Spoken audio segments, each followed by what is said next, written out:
Hello, hello, hello, hello. God bless you on today. Just want to share just a few things with you regarding the tomorrow and of course regarding our Sunday school lesson. Please make sure that we pay very close attention to the things that I want to share with us on today. Of course, I want us to continue with our giving, which is very, very important. And most of you have been doing that. And again, I thank you so very kindly for doing that. Go ahead and hit that Givelify app today, or go by the church and drop off your offering or put it in the mail, as you have been so great at doing. Now, on tomorrow, we will not have a worship.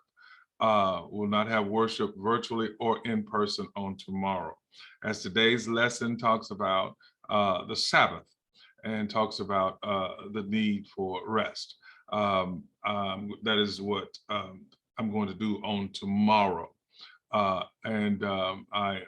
apologize for any inconvenience regarding that. However, service will resume on next Sunday with in-person and virtual worship for those who choose to attend.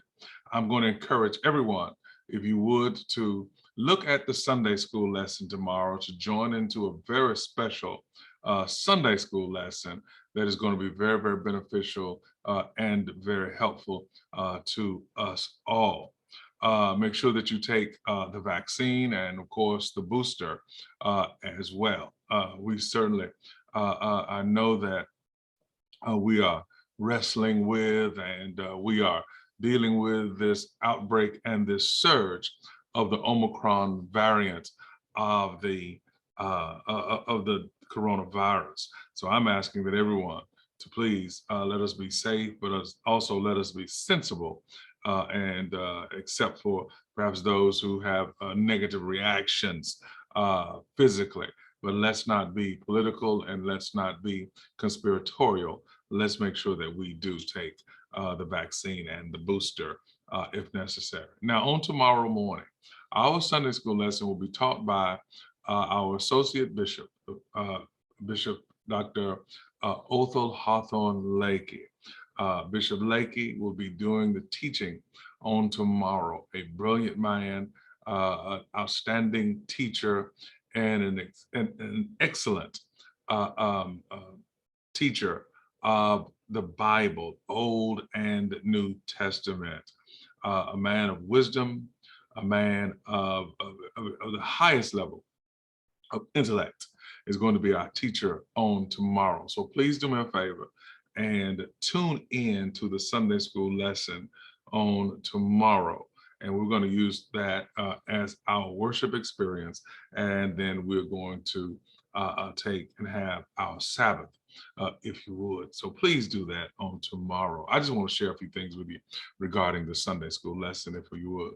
Of course, our January birthdays: Rodriguez Johnson, Miss Maiden, God bless you, Marilyn Nicholson, Jonetta Johnson, Colonel Darren Baisley, Beverly Hudson, Tommy Williams II there, Mario Rawls, Richard Scroggins, and Tequila Poole. Happy birthday to those January persons. God bless each of you. Let's look at Exodus chapter 23, and it is verse 1 through 12.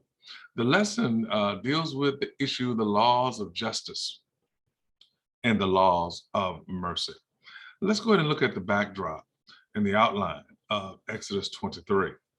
The first 3 verses talk about doing what is right, regardless of what others may do. The second portion, verses 4 and 5, deals with loving your neighbor through action, meaning that if you love someone, you have to do something to show that particular love. The third portion, verses 6 through 9, have to deal with be just, show justice and righteousness in everything and towards everyone. And then there are laws concerning the Sabbath that I want to talk about as well. So let's go ahead. Why are there the reasons for the laws? I want to come back to that here in just a minute. The first verse says, do not spread false reports, lies, rumors, whatever, and do not help the guilty by being a malicious witness. Now, apparently in the book of Exodus, Moses recognizes that he must talk about this, and he must address the fact that there were those who were out and out lying, committing what we would call today perjury in judicial processes. In other words, they were taking advantage of a system by being unhelpful, by being untruthful, and even in some cases, what is called the subornation of perjury. Does that sound familiar? I think it does. We live in times like that now where people would rather lie, and people will even believe a lie and tell a lie and then get other people to accept it. Look at verse 2. Do not follow the crowd and even in doing wrong or wrongdoing. Because when you give testimony in a lawsuit, do not pervert justice by siding with the crowd. There's something in psychology called the mob mentality, whereas people will act to go along with a group and to go along with, in fact, this scripture says, do not follow the masses. Well, there are those who will go along with the masses in order to not feel left out. And that's why we use the term of following the crowd. And sometimes the crowd can lead us in some very dangerous places, or the crowd can lead us to destinations that we do not want to go. Then it says, when you give, when you talk, when you go before the magistrate and not tell the truth, you are perverting justice. We see that happening every day. You see it on the news. And do not then show favoritism to the poor. Now, this says here, against a poor person.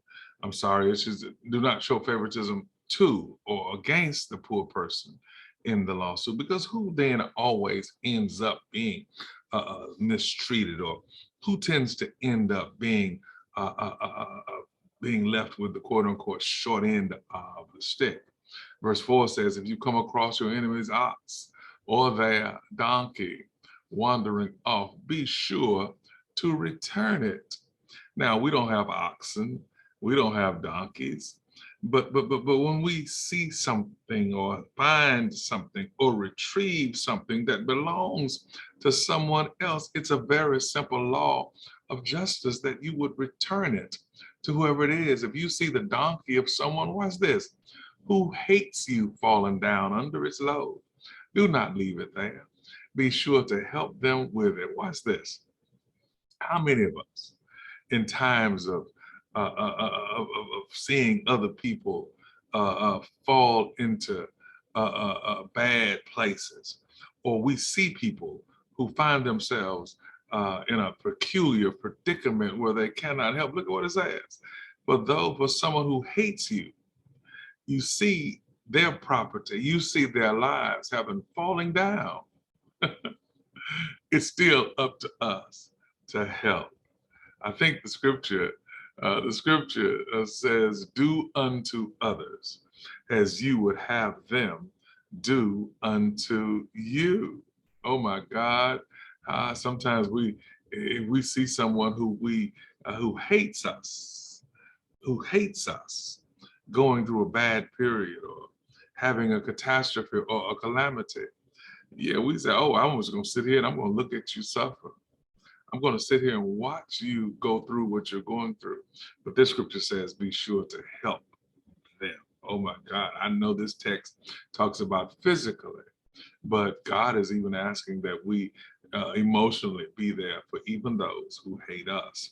Do not deny justice to your poor people in their lawsuits. You know, for hundreds of years, even in this country, and just as it was done even in those times, in this country, the poor, whether they were the poor white or the poor black, the powers that be, that's why corporations will win most of the lawsuits. It's because they have the money to just keep on going to court and going to court, and eventually you run out and people just give up and they let go. Do not deny justice to your poor people even in their lawsuits. God expects justice even in law, and he expects mercy as well. Have nothing to do with a false charge, and do not put an innocent or honest person to death, for I will not acquit the guilty. Listen, we see this as well. We see that false charges are being made from the highest places in American politics and in American government. And we see that. And we see that happening so very, very much. We see that it happens, and we see that people are put in places and people are put in situations to where they themselves cannot get out of them, cannot get out of them. Do not accept a bribe, for bribe blinds those who see and twist the words of the innocent. Oh my God, we see bribery. We see that every day. We see the exchange of the quid pro quo. Remember we talked about that? It blinds those who see and twist the words of the innocent. Do not oppress the foreigner. This is a text here. When we talk about the alien, we talk about the immigrant. Do not oppress the immigrant, for you yourselves know how it feels to be foreigners, because you were foreigners in Egypt. Yes, yes. Now, let's get to verse 10. For 6 years you are to sow your fields and harvest the crops. But during the 7th year, let the land lie unplowed and unused. Did you know that God already had a plan of conservation? Yes. One of the periods in American history that happened among the Great Plains in Texas to Oklahoma and Kansas, up into Iowa and into Nebraska, there was a period there called where it was called the Dust Bowl. And what happened is, because the farmers were using the land, overusing the land and overgrowing wheat, and it ended up destroying the land. It ended up destroying the land, so there was nothing but dust. And the dust even ended up going all the way from Oklahoma into New York City. And in some parts of Texas, in some parts of Oklahoma, they would have what was called the Black Blizzard. People died. Why? Because of the misuse of the land. God always has had a plan for how we ought to take care of his creation. The poor among your people may get food from it, and the wild animals may eat what is left. Do the same with your vineyard and your olive grove. God says that if we take care of the land will take care even of us. And then verse 12, 6 days do your work, but on the 7th day do not work, so that your ox and your donkey may rest, and so that the slave born in your household and the foreigner living among you, they themselves may be refreshed. So I want you to take that lesson to heart today. Why then does God have these laws? And let's look at verses 9 through 13. The rest is self-explanatory. It was good for the land, because letting land go fallow for a year meant that it wouldn't be overused. If land is overused, then over time it gradually becomes less and less fertile. The land was one important part of God's covenant with them, so it is natural God would want them to take good care of it. And then secondly, it gave the needy people a chance to gather from the fields the food that was growing wildly, or from the seeds that fell from the previous year's crops, the leftovers. God always has a plan, guys. That's why we talk about in America the safety net. The laws of the Sabbath had 2 additional benefits. Firstly, to remind the people of creation, where God worked for 6 days and rested on the 7th. Therefore, people should also rest. This prevented the overwork and ensured that the people had one entire day devoted to worshiping God. Yes. And then it also protected the servants, the workers and animals from overwork. This is a reminder that not only the landowners need time off, but also the workers did as well. I just want to share that with you today, and make sure that on tomorrow that we participate with the Sunday school lesson. Our worship experience is going to be the Sunday school lesson tomorrow. And on next Sunday, we'll be back for in-person and virtual worship. So let's take this time, please, to join our Sunday school, and of course, for us to prepare ourselves and keep in mind as we celebrate justice and mercy on Monday, a man who stood for that, Dr. Martin Luther King Jr., a man who taught the world how justice, how injustice anywhere is a threat to justice everywhere. A man who declared that justice must roll down like waters and righteousness like a mighty stream. Listen, God bless you. And I look forward to sharing and seeing each of you on next Sunday. God bless you and God keep you. Thank you very much.